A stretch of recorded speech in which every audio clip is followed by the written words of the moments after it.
Hello friends, welcome back to my YouTube channel Shikshan Digital Academy. English practice for TGT PGT exam की इस series में हम पढ़ रहे हैं लिटरेरी टर्म्स को। आज की जो हमारी पहली लिटरेरी टर्म है वो है एंथेमीम।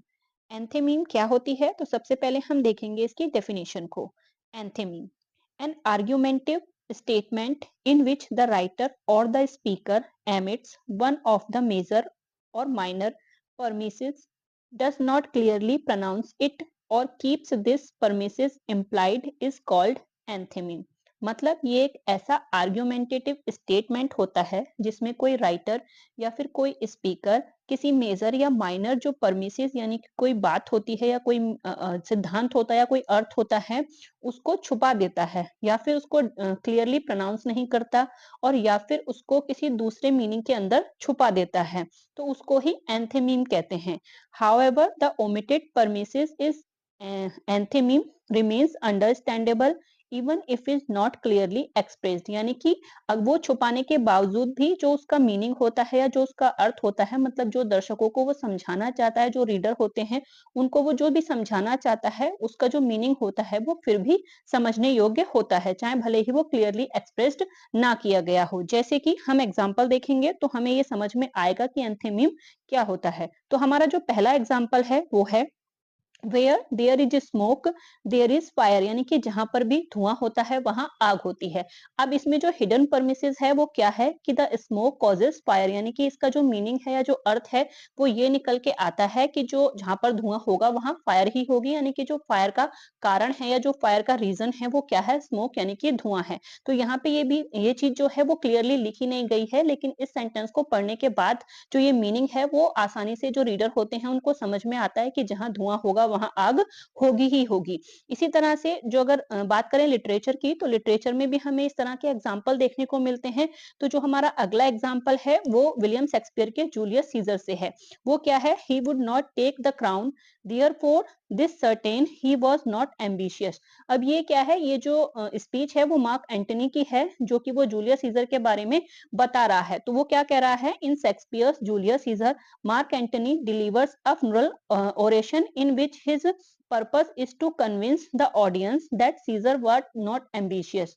One part of his argument is to show that Caesar refused to accept the crown and therefore he was obviously not ambitious।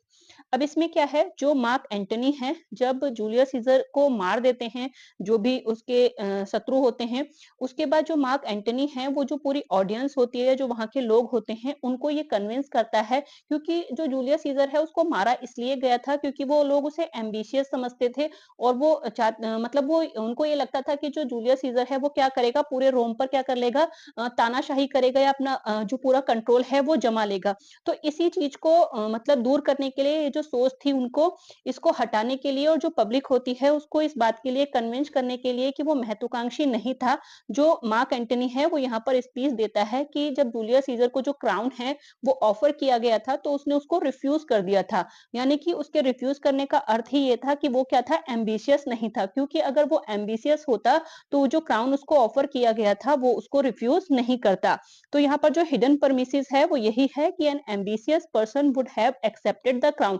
यानी कि यहाँ पर जो मतलब जो कहने की कोशिश की गई है या जो बताने का प्रयास किया गया है वो यही है कि कोई भी एम्बिशियस जो पर्सन होता है वो अगर उसके सामने किसी चीज की अपॉर्चुनिटी होती है तो वो उसको मतलब छोड़ता नहीं है या उससे इनकार नहीं करता, बल्कि उसको कर लेता है उस काम को। तो यहाँ पर मार्क एंटनी यही पब्लिक को कन्विंस करने की कोशिश कर रहा है कि मार्क एंटनी क्या था, एम्बिशियस नहीं था। अगर वो एम्बिशियस होता तो वो जो क्राउन है वो उसको एक्सेप्ट कर लेता। तो यहाँ पर क्राउन ये पूरी तरह से बात नहीं की गई है, लेकिन जो उसकी बात होती है वो पब्लिक को यही बताने की कोशिश की गई है कि वो एम्बिशियस नहीं था।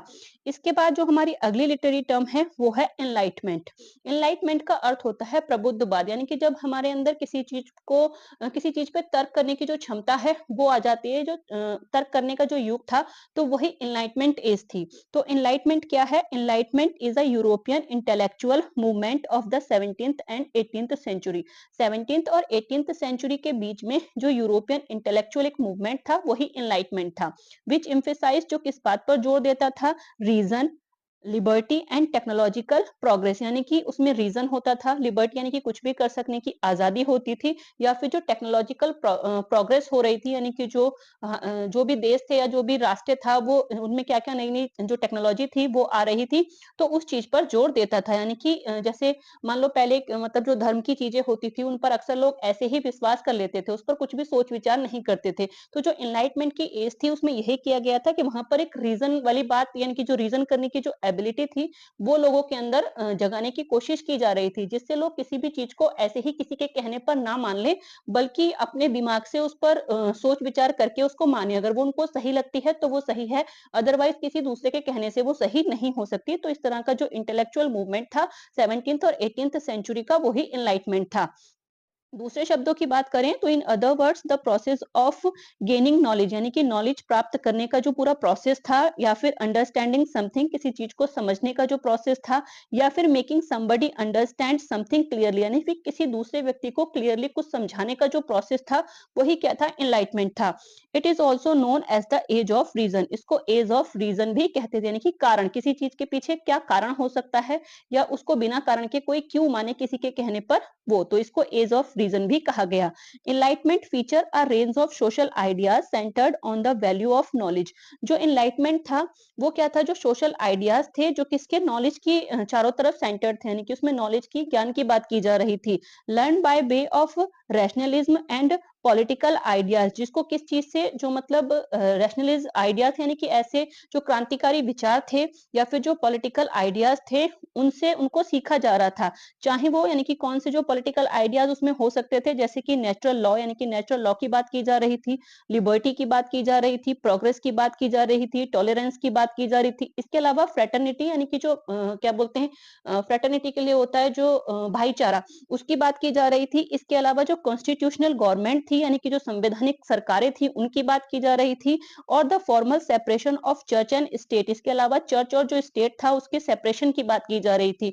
यानी कि ये एक ऐसी एज थी जिसमें इन सब चीजों पर प्रहार किया जा रहा था, इन सब चीजों को ज्ञान के उस पर रखा जा रहा था। यानी कि जैसे पहले क्या था, जो चर्च ही सारे नियम कानून वगैरह बनाता था स्टेट के लिए, तो यहाँ पर क्या किया जा रहा था, जो चर्च और स्टेट है उसको अलग किया जा रहा था। कॉन्स्टिट्यूशन यानी कि संविधान की बात की जा रही थी, लिबर्टी आजादी की बात की जा रही थी, भाईचारे की, समानता की, इन सब चीजों की बात की जा रही थी। तो यही एज ऑफ एनलाइटमेंट थी।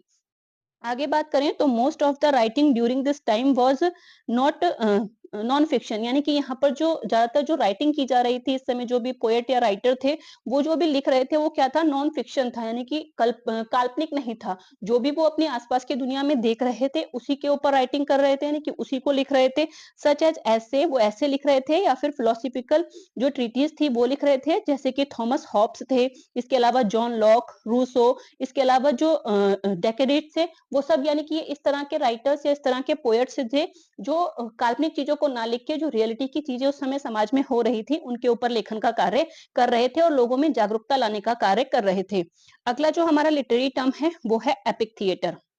बात करें एपिक थिएटर की, तो epic theatre is a theatrical movement that originated in the early to mid 20th century. क्या था, या फिर अर्ली 20th सेंचुरी की बात करें या हम मिड 20th सेंचुरी की बात करें, उस समय एक ऐसा मूवमेंट था जो थिएट्रिकल था, यानी कि थिएटर से शुरू हुआ था, यानी कि क्योंकि ये एपिक थिएटर यानी कि थिएटर से जुड़ा हुआ है, तो it was developed by German playwright and theorist Bertolt Brecht. ये इसकी शुरुआत की बात करें कि इसकी शुरुआत किसने की थी, इसको डेवलप किसने किया था, तो एक जर्मन प्लेराइट थे, यानी कि प्लेराइट का मतलब जो मतलब एक लेखक थे या प्ले वगैरह लिखते थे, तो जर्मन प्लेराइट थे जिनका नाम था बैरलॉट ब्रेच, तो उन्होंने इसकी शुरुआत करी थी। अब बात करें बैरलॉट ब्रेच की, तो इनके बारे में थोड़ा सा जान लेते हैं यहाँ पर। तो Bertolt Brecht is best known for his revolutionary ideas, अपने जो रेवोल्यूशनरी आइडियाज होते थे, यानी क्रांतिकारी जो विचार होते थे उनके लिए ये जाने जाते थे। इसके अलावा कुछ यूनिक टाइप के प्ले ये लिखते थे। He was a socialist activist, क्योंकि ये सोशलिस्ट एक्टिविस्ट थे, यानी कि एक समाज सुधारक थे। Who wanted to use the ideas and process of theatre to illustrate the benefits of socialism, यानी कि थिएटर के माध्यम से या फिर जो लिटरेचर होती थी उसके माध्यम से जो सोशलिज्म यानी कि समाजवाद के जो विचार होते थे या समाजवाद के जो लाभ होते थे उनको पब्लिक तक पहुंचाने का कार्य ये करते थे, अपनी जो राइटिंग है या जो अपने थिएटर होते थे, जो प्ले होते थे, उनके माध्यम से। The aim of of epic theatre is to induce political and social change. जो एपिक थिएटर का मतलब एक उद्देश्य था वो यही था कि वो पॉलिटिकल और जो सोशल चेंज है वो जो सोसाइटी है उसमें लाना चाहते थे। It was a unique type of theatre. ये एक यूनिक टाइप का थिएटर था that distance its audience from the events being depicted in order to inspire political and social action. यानी कि जो आसपास के जो एरिया था या आसपास का जो क्षेत्र था या अपना जो देश था उसमें जो भी पॉलिटिकल और जो सोशल मतलब एक्शन या फिर सोशल चीजें जो हो रही थी उनसे पब्लिक को अवेयर कराना, उनके बारे में उनमें जागरूकता पैदा करना, यही सारी चीजें क्या थी इनका कार्य था। और इसी टाइप के इनके जो मतलब रचनाएं होती थी वो इसी टाइप की होती थी। एग्जाम्पल की बात करें तो इन्हीं का यानी कि बैरलॉट ब्रेच का ही एक ऐसे है जो कि है थ्री पेनी ओपेरा। तो इस तरह के ये जो थिएटर है उसमें इस तरह के नाटक करते थे जो कि लोगों को जागरूक करने का कार्य करते थे, क्योंकि ये एक तरह के समाज सेवी थे। आगे हम अगले लिटरेरी टर्म की बात करें तो वो है एपिग्राफ। बात करें एपिग्राफ की तो an epigraph is a literary device. ये एक तरह की लिटरेरी डिवाइस है in the form of a poem. ये पोयम के रूप में हो सकती है, कोई कोटेशन हो सकती है या फिर कोई सेंटेंस हो सकता है। Usually placed at the beginning of a piece of writing. कोई जो लेखन कार्य है यानी कि कोई भी कार्य है, चाहे वो पोयम हो सकती है, प्ले हो सकता है, ड्रामा हो सकता है, कोई भी चीज है तो उसकी शुरुआत में यानी कि जब उसको लिखना शुरू करता था कोई राइटर तो उसकी शुरुआत में कोई कोटेशन, कोई पोयम या कोई सेंटेंस इस्तेमाल करता था, उसी को एपिग्राफ कहते थे। यानी कि कोई लेखन कार्य शुरू करने से पहले जो लिखा जाता था उसको एपिग्राफ कहते थे, which belong to another writer. इसकी जो स्पेशल बात होती है वो ये होती थी कि वो किसी दूसरे राइटर से बिलोंग करता था। मतलब जैसे कि आप हैं, आप कोई लेखन कार्य शुरू करने वाले हैं तो जैसे आप विलियम शेक्सपियर हैं या और भी जो हमारे राइटर हैं उनकी कोई स्पेशल कोट्स को आप वहां पर पहले शुरुआत में मेंशन करते हैं तो उसे एपिग्राफ कहते हैं। मतलब इसकी जो मेन पॉइंट है वो यही है कि ये किसी दूसरे राइटर से ही बिलोंग करता था, जो लिख रहा है उस समय उससे बिलोंग नहीं करता था। The word epigraph is drive from the Greek word. बात करें कि ये आया कहां से है तो ये ग्रीक वर्ड है जो कि एपिफेनियम है, which means to write on. यानी कि सॉरी एपिग्राफियन है जिसका मतलब होता है टू राइट ऑन यानी कि लिखना। Writers use epigraphs for different reason. जो राइटर्स होते थे वो अलग अलग कारणों से एपिग्राफ को इस्तेमाल करते थे। जैसे sometimes an epigraph is nod by one writer to another. यानी कि किसी दूसरे राइटर को मतलब ट्रिब्यूट देने के लिए या कुछ भी देने के लिए इस तरह से इस्तेमाल किया जाता था। इसके अलावा acknowledgement of someone who influenced और इंस्पायर्ड देम, या फिर मतलब वो ये दिखाने की कोशिश करते थे भी कि वो किससे ज्यादा इंस्पायर हैं। जैसे कि मतलब जॉन मिल्टन है तो जो वर्ड्सवर्थ थे या फिर जो जॉन मिल्टन है वो अगर किसी दूसरे राइटर से या दूसरे पोएट से अगर इंस्पायर हैं तो वो अपना कोई वर्क लिखने से पहले उनकी कोई लाइन या उनकी कोई जो कोट है उसको वहां पर मेंशन करेंगे, जिससे वो ये दिखाने की कोशिश करते थे कि जो राइटर है उससे वो कितने इंस्पायर हैं या उनका उन पर क्या प्रभाव पड़ा है। तो इस तरह से जो एपिग्राफ है उसका इस्तेमाल इस तरह से किया जाता है। As a literary device in novels. बात करें नॉवेल्स में तो एज अ लिटरेरी डिवाइस इसको नॉवेल्स में an epigraph can set up a theme, create contest और एक्सपोज इंपोर्टेंट इंफॉर्मेशन। बात करें नॉवल की तो नॉवल में जो एपिग्राफ होता है वो क्या कार्य करने का काम करता है तो मतलब वो जो प्ले है उसकी थीम बताने का कार्य कर सकता है, किस कॉन्टेस्ट में उसको लिखा जा रहा है उसको बताने का कार्य कर सकता है, या फिर उसके बाद क्या घटनाएं घटित होने वाली हैं उसकी कुछ इंपॉर्टेंट जो इन्फॉर्मेशन है वो भी दे सकता है। यानी कि शुरुआत में जैसे मतलब कोई चीज जैसे लिखी जा रही है, आप मतलब जैसे जैसे कि हमारा कॉन्स्टिट्यूशन है उसकी जो प्रस्तावना है उसको आप इस तरह से समझ सकते हैं कि उस प्रस्तावना में जो चीजें लिखी गई हैं वो एक हमें या जो भी पढ़ने वाला होता है कॉन्स्टिट्यूशन को उसको एक आइडिया देती है कि हमारे संविधान के अंदर किस तरह की बातें की गई होंगी, क्योंकि वो जो हमारी प्रस्तावना है उसी में बहुत सारी चीजें संविधान के बारे में बता दी गई हैं। तो ये क्या है, इंपॉर्टेंट कुछ इन्फॉर्मेशन भी उस वर्क के बारे में प्रोवाइड करवा देता है।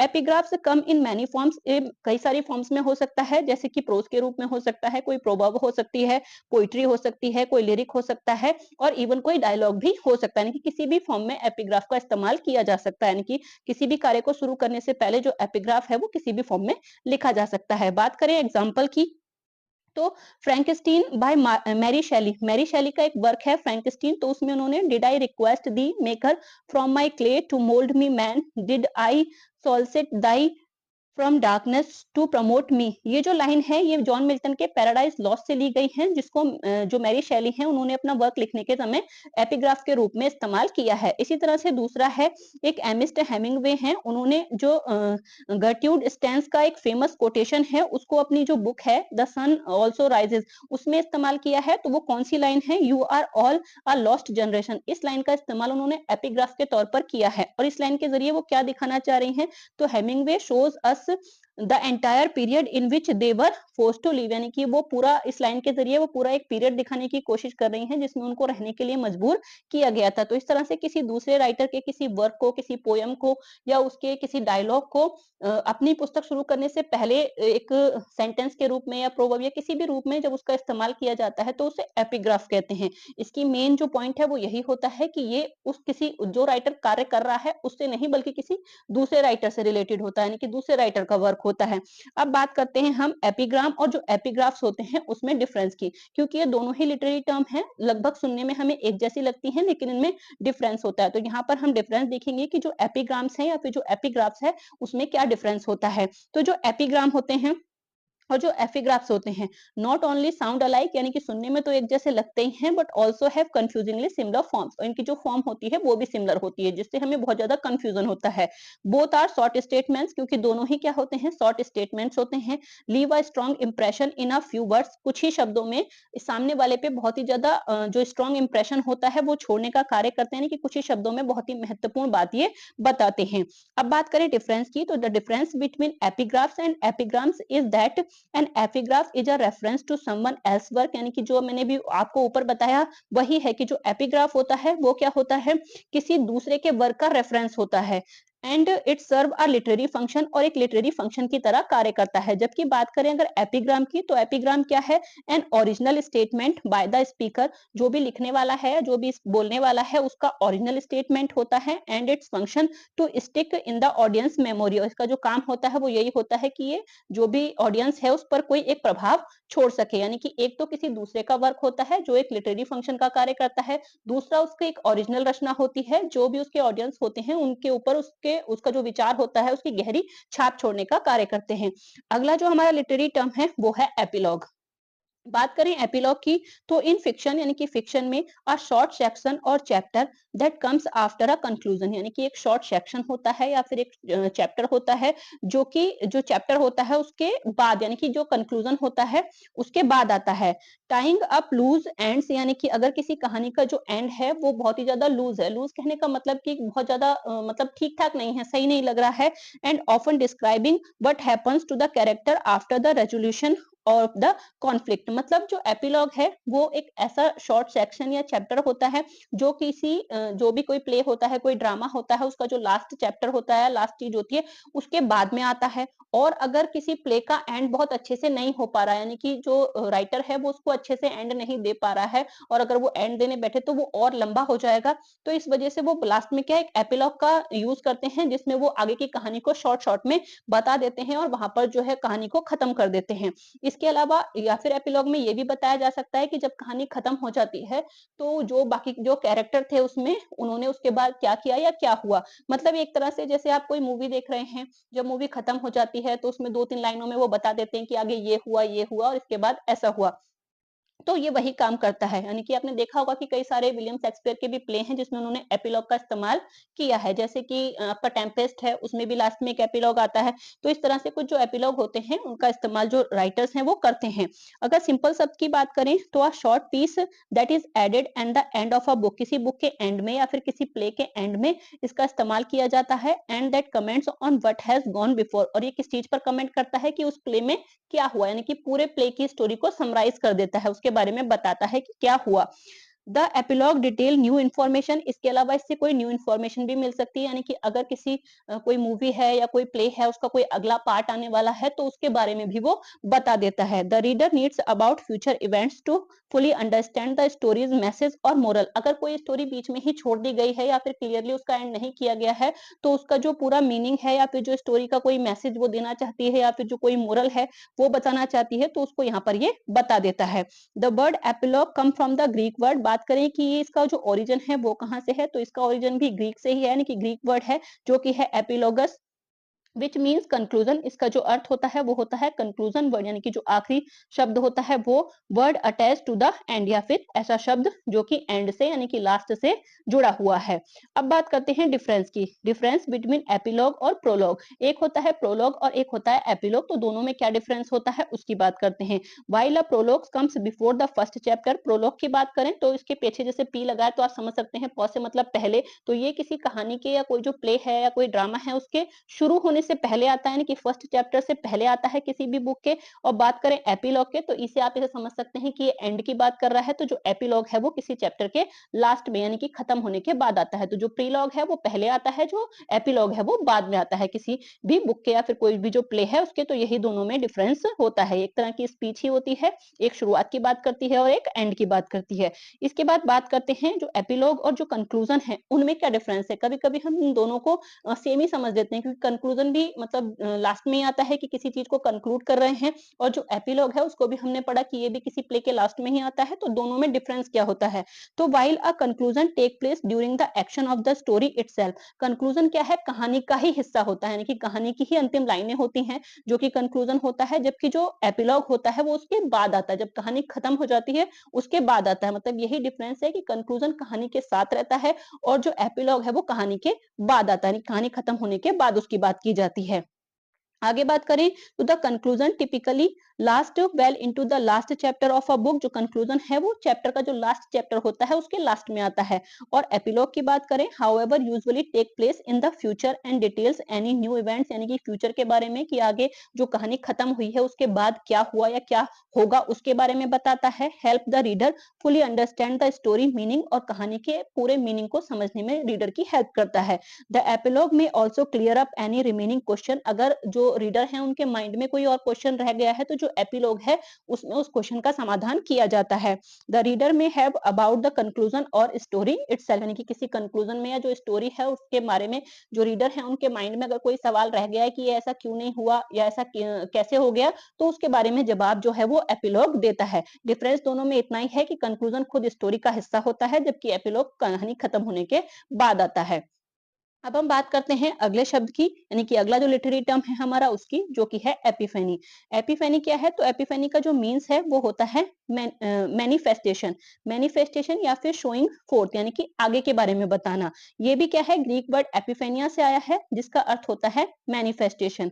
बात करें यहाँ पे पहले एक नोट है उसे देख लो। It is a movement of sudden and great revelation और रियलाइजेशन, यानी कि जो ये एपिफेनी है ये किसी एक सडन मूवमेंट, यानी कि अचानक से हमारे माइंड में जैसे मान लो किसी भी प्रॉब्लम में हम चल रहे हैं, बहुत टाइम से उसके बारे में सोचे जा रहे हैं सोचे जा रहे हैं और कुछ जो उसका सॉल्यूशन है वो दिखाई नहीं दे रहा है, फिर अचानक से हमारे माइंड में मतलब एक विचार आता है और हमारी जो प्रॉब्लम है वो झटके में सॉल्व हो जाती है। तो यानी कि अचानक से जो किसी चीज का रियलाइजेशन होता है उसे भी हम एपिफेनी कहते हैं। तो इसको यहाँ पर पहले एग्जाम्पल से देख लेते हैं। जैसे she had an epiphany and realised it was time to leave her job and become a full time artist, यानी कि अचानक से उसके माइंड ने, यानी कि अचानक से उसने रियलाइज किया कि ये टाइम है कि वो अपनी जॉब छोड़ दे और पूरी तरह से एक आर्टिस्ट के काम में लग जाए। तो अचानक से किसी विचार का आना, यानी कि अचानक से किसी चीज का रियलाइजेशन होना भी एपिफेनी ही कहलाता है। अब बात करें आगे, तो Christian thinkers used to signify a manifestation of God's presence within the created world, यानी कि जो क्रिश्चियन थिंकर्स हैं वो भगवान के इसमें, यानी कि जो उनका बनाया हुआ मतलब वर्ड है उसमें आने की जो प्रेजेंस है, यानी कि गॉड की जो प्रेजेंस है उसको उसकी जो व्याख्या करते हैं उसे ही एपिफेनी कहते हैं। Epiphany is one of the three principal and oldest festival days of Christian church, यानी कि जो एपिफेनी है वो जो थ्री प्रिंसिपल या फिर कहीं के थ्री जो फेस्टिवल होते हैं क्रिश्चियन के उसमें से एक है। दूसरे कौन कौन से हैं, दो, तो एक है ईस्टर और दूसरा है क्रिसमस, यानी जो क्रिश्चियन लोग होते हैं उनके तीन मेन फेस्टिवल होते हैं, एक होता है ईस्टर, दूसरा होता है क्रिसमस और तीसरा होता है ये एपिफेनी।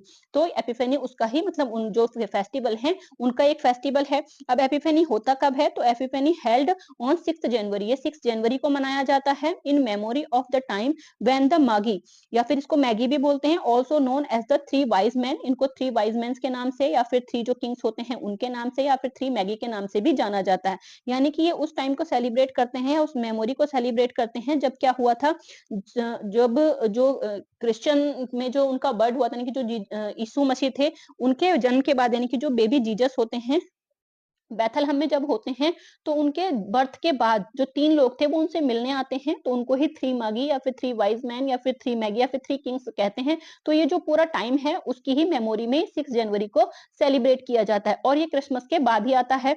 जैसे कि जो है जो इसका टाइम है वो क्या होता है, तो the time between December 25 and January 6, यानी कि 25 दिसंबर क्रिसमस से लेके और January 6 is known as 12 days of Christmas, ये क्रिसमस के 12 डेज के नाम से जाने जाते हैं। The evening preceding Epiphany is called Twelfth Night. और जो एपिफेनी है यानी कि 6 जनवरी को जो आता है उसको ट्वेल्थ नाइट भी कहते हैं। और आप जानते हैं कि जो ट्वेल्थ नाइट है वो शेक्सपियर का एक जो प्ले है वो भी है, तो उसमें भी जो ट्वेल्थ नाइट है वो एपिफेनी को ही डेडिकेट किया गया, यानी कि एपिफेनी के नाम पर ही उसका नाम ट्वेल्थ नाइट रखा गया है।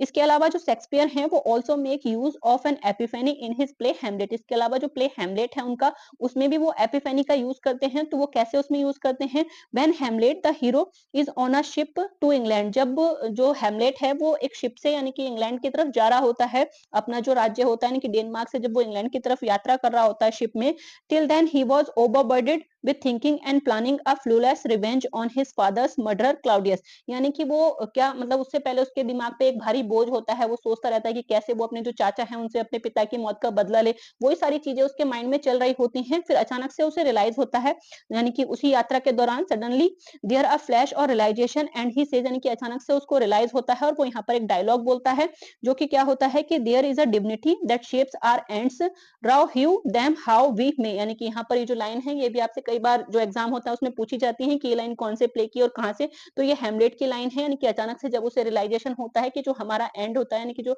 हमारा जो भविष्य या भूत या कुछ भी चीजें होती हैं, हमारी जो मतलब कह सकते हैं हमारा जो फेट होता है, जो भविष्य होता है, वो क्या करती है, जो डिविनिटी यानी कि जो एक दैवीय शक्ति है वो ही निर्धारित करती है। तो अचानक से उसको रियलाइज होता है कि ठीक है, जो होगा वो होगा जाएगा। तो उसके बाद से जो उसकी पूरी बर्डन होता है, जो थिंकिंग होती है, उसका बदला लेने की जो पूरी वो होती है, उसमें थोड़ा-सा रियलाइजेशन आता है और उसके बाद वो वापस वहाँ से आ जाता है और उसके बाद वो अपने पिता की मौत का जो बदला है, वो यहाँ पर लेता है।